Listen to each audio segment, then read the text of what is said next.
Mark, it's a matter, I guess, of a little bit of a technicality, but you have the first Jewell All-American in Division II with Paige Meredith at the National Swim Meet beating out Blake Alexander by a day. Yeah, it's Is that a technicality?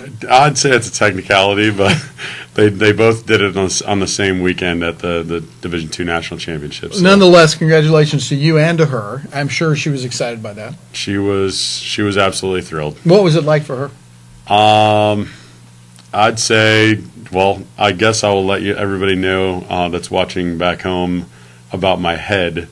Oh, you want to talk about your head first? Yes, we were at Firehouse Subs on Thursday morning. Well, Thursday for lunch after the prelim session, and Paige had swam in the consolation final of the 200 IM on Wednesday.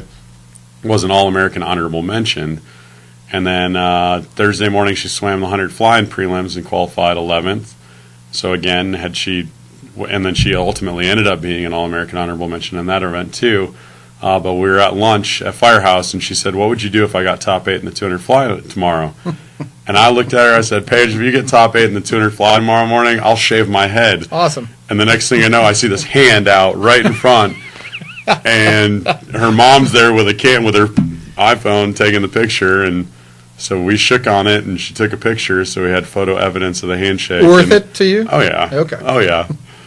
Whatever motivation an individual needs, we got to be willing to do it. But back to Paige, how did she swim, and tell us about that, the whole experience. Well, the way that obviously the national championship works is the same as the GLVC meet, where you have a prelim and you have a final, and in order to secure that top 8, you have to do it in the morning. And thank God she did, because she won her lifetime best by a little over a half a second in the prelim with a 2:02.34. It was a little bit more of an aggressive swim than she did her time trial, but she dropped time. She got third in her heat. A girl that got fourth in her heat was in the console heat. Right. So she had to do it in the heat that she did it in the moment, and she got herself top 8, and we kind of stood there anxiously watching the last heat, because she was in the second to last heat, and only 3 girls could beat her. Only 2 ended up in that heat. So she made it, and we knew right then and there that she was going to be swimming in the championship final that night. And you were saying that the experience she had qualifying last year was a huge difference maker for her. Oh, yeah. Last year she went to the meet, she swam, she got like second to last in the 200 IM, and 100 fly, she finished a few spots away from making it back in the consolation final. But just having that experience, the Division II National Meet is one of the most competitive meets in the country every year right now.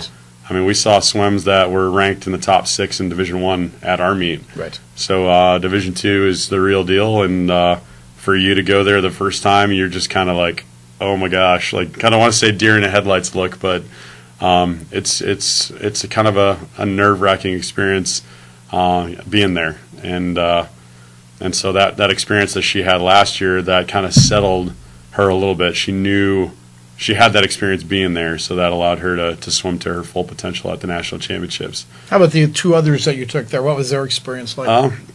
Well, Maddie, Allen, and Jewell, they gained necessary experience. I think, like I said, you have to experience it. You have to have that confidence that you're going to be able to. And when you see all these fast swimmers around you, you're like, oh my gosh, I don't know if I can.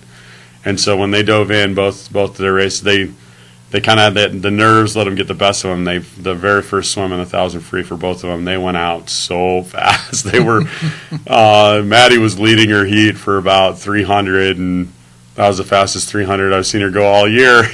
And then the rest of the race happened, and she kind of fell back a little bit, but that's all right. I know I had probably one of the best conversations I had with her all year.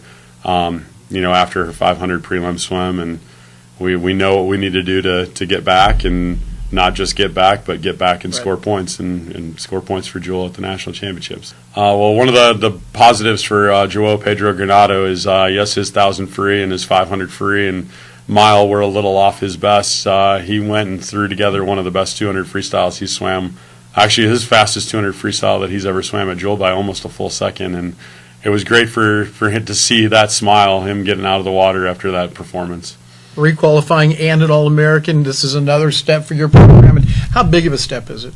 It's big. It was awesome to have two girls there. It was, last year with Nathan swimming, he had one final swim.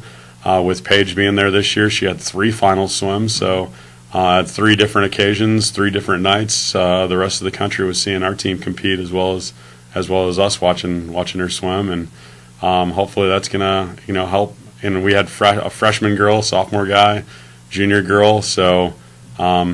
Everybody's coming back next year, so hopefully we'll be able to have them bring more with them.